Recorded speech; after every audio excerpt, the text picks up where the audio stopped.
Okay, and our next speaker is also present with us today. He is a researcher and a professor in engineering science from the University of Grenoble Alpes. And with him, we will take a step back and question the role of ICT in a sustainable perspective.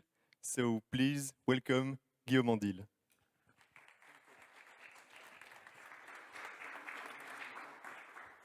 Okay, so I would try to ask this question: what role for ICT technology in a sustainability perspective? And first, I would like to introduce a little bit myself and saying that the opinion I have and I will defend today are not a kind of judgment of where people are today. When I was younger, I was a very techno-solutionist, and I believe that nuclear fusion would be the solution of Earth's problem, and I don't believe this anymore today. So there's no judgment about where everybody is today, but it's more the question of where do we think we can go and to increase the knowledge and open the discussions, the points that I'm raising today. So, okay. Here is the agenda I propose for today. And these are like 3 words. The first and my main point would be trying to redefine or to discuss what is intended in terms of sustainability, and then see what are the implications about neutrality and politics. Okay. So my first question is, okay, is sustainability an appropriate property for technology? Or saying it differently, is it appropriate to say sustainable ICT? And there is a spoiler here. I believe it's not appropriate. And I will try to explain you why I don't think it's appropriate to say ICT can be sustainable. And to make my demonstration or to make my argument, first I printed out sustainability definition of Wikipedia. So, and maybe I can, or I can read it, or I can leave you time to read it. But basically, sustainability is the ability of something to be to exist in a long-term perspective, and so. Saying it differently, something that is not sustainable is going in some way or another to disappear over time. Okay, and so the question is that is this appropriate to technology? And just to make a kind of joke or something like that, what would be the consequences if 5G or AE happen to be unsustainable? What would be the consequences on AE or on 5G themselves if they happen to be unsustainable? And in fact, I believe that the consequences of this potential unsustainability is not going to have any effects on the 5G or the AE itself. Okay. 5G is not threatened of extinction if it's not sustainable. AE is not going to collapse in the few decades because of its sustainability. And so my point is that but who or what is going to support the consequences of this potential unsustainability? And I believe that it's more about or the ecosystems that are supporting this technology, or the social organization, or more probably the two of them. So my point is that sustainability property is more a property of social organization or the interaction of people or animals or population and their ecosystem rather than technologies.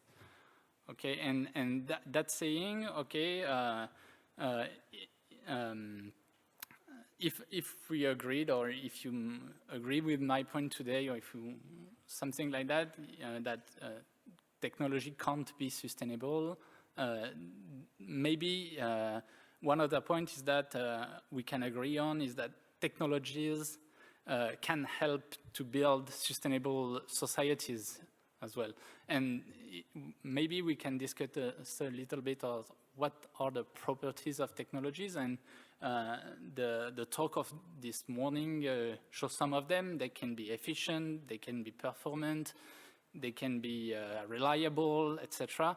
And I believe that these properties are important to build sustainable social organization, but we don't, it's important not to mismatch the things, okay? We have, with lots of good properties, technologies, and we use them to build a sustainable society. And so one of the major, and what has been presented tomorrow is that what industrial or technologists define as sustainable technologies is, in most of the case, efficient technologies, in fact. And if I try to imagine what Jacques Combaz presented you on Monday, the major stake with efficient technologies, it's that it's more than likely to generate a lot of rebound effects. Okay, and so the major issues when we use technology to build sustainable societies is to prevent the generation of this rebound effect, and to tackle the generation of the rebound effect, you need to tackle it at the level it's generated. So it has to be tackled not at the technology level, because it's not appropriate to technologies. If they are efficient, that's it. You need to tackle it at a upper level, which, from my perspective, should be the societal level.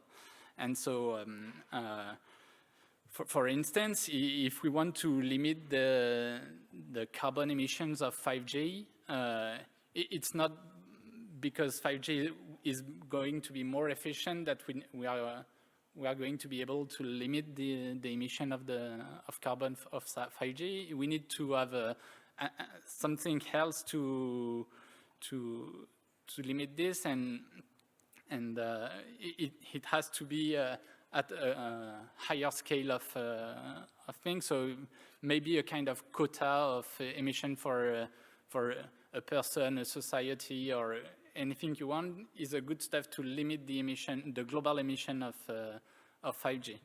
And if we want to set this kind of indicator, there is a lot of stuff to discuss.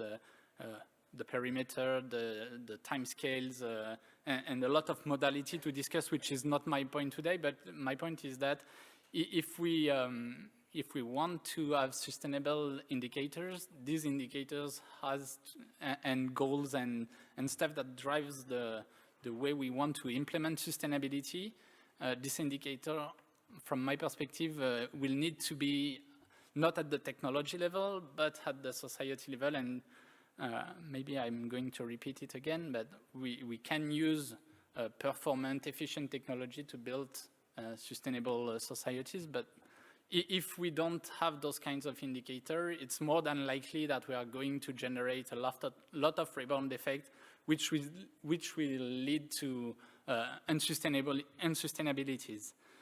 And so to decide to use those kinds of indicators, etc., what we need is, from my perspective, not technologies that develop technologies, but maybe to make some political decision and to say, okay, what do we want, what do we need, and if the aim of society is to become sustainable, we need to decide to shift the indicators or the goals or the aims we are pursuing to other ones. So the question is, from my perspective, not exactly of technologies, but more on of politics. If we try to move to the point of neutrality, another interesting question is to wonder why, if you agree with me that sustainability is not really appropriate to technology, why do we still use these two words joined together? And I will give you my perspective on this. I believe that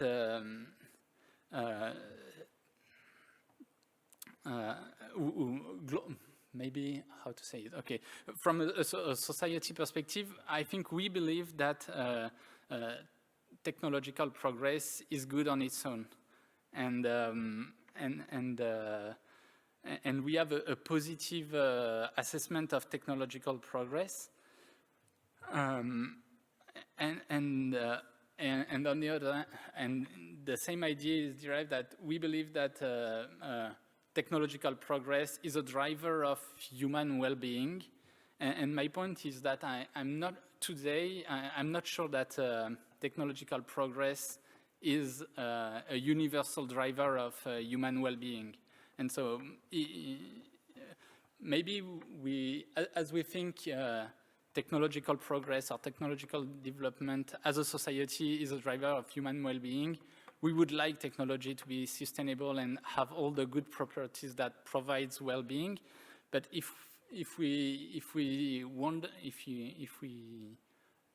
discuss the fact that maybe our well-being is not directly driven by technological progress, we can find other ways to provide society well-being. And I hope this was part of the talk of Julia Steinberger on Monday. And so maybe the point to link technology, sustainability, and well-being is trying to shift from indicators of good consumption, material consumption, technological development goals for the economy or the society to human well-being goals, and as well as Julia Steinberger proposed it in some papers she published recently. There are many other economists that propose this kind of stuff. I'm thinking of a French guy which name is Éloi Laurent, who also is in the same line, or from more radical position, there is also in France Frédéric Lordon, which proposes kinds of political shift in indicators, and so yeah, I think if we want to shift to sustainability indicators, we need to discuss this question of progress, and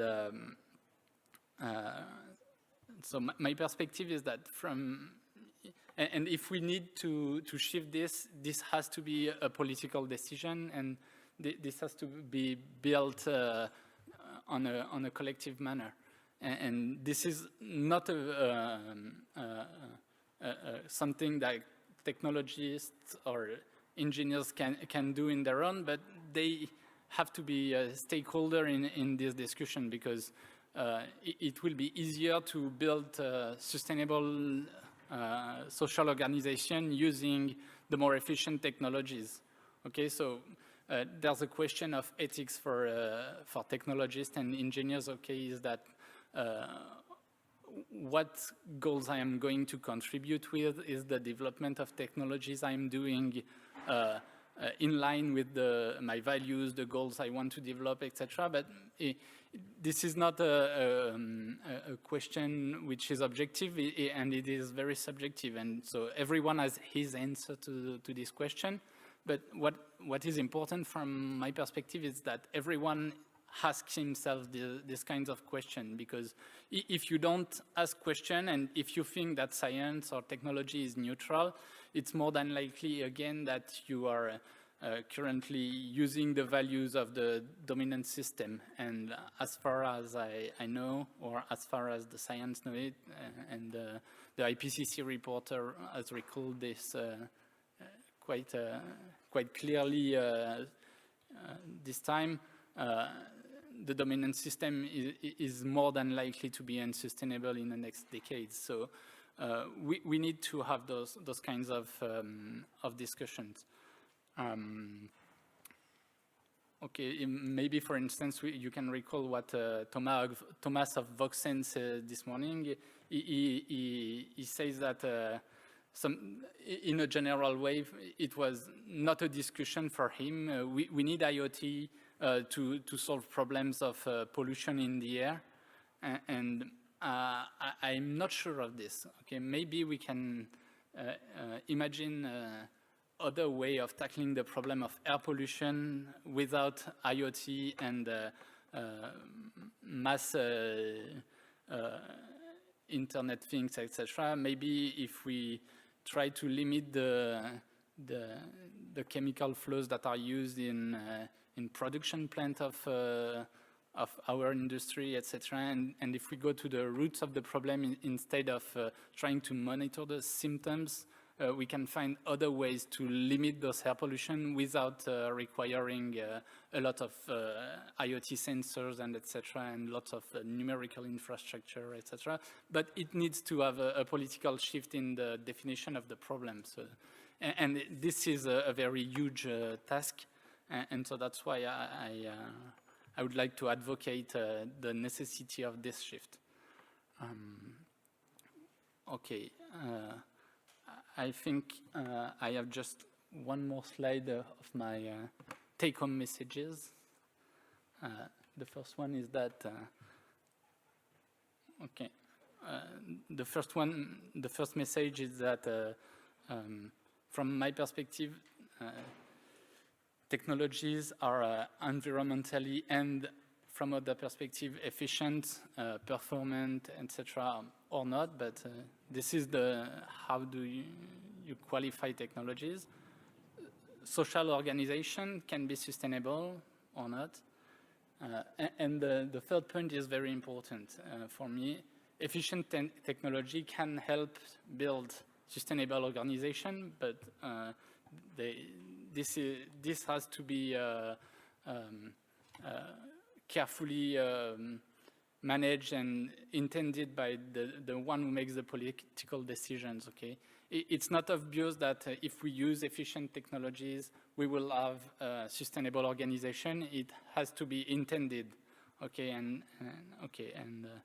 And this leads to the fourth point.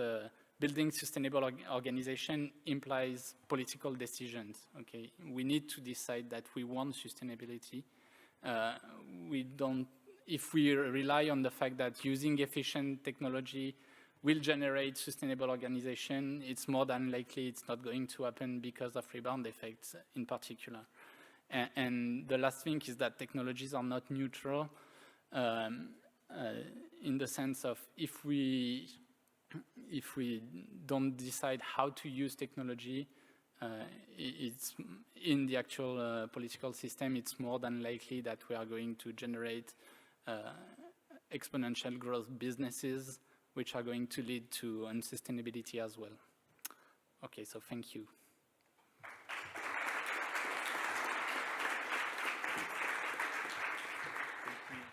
Thank you, Guillaume, for bringing this kind of discussion to the summer school. I know that some groups are working on those kind of topic for the workshop, so thank you to giving them ground for the discussion.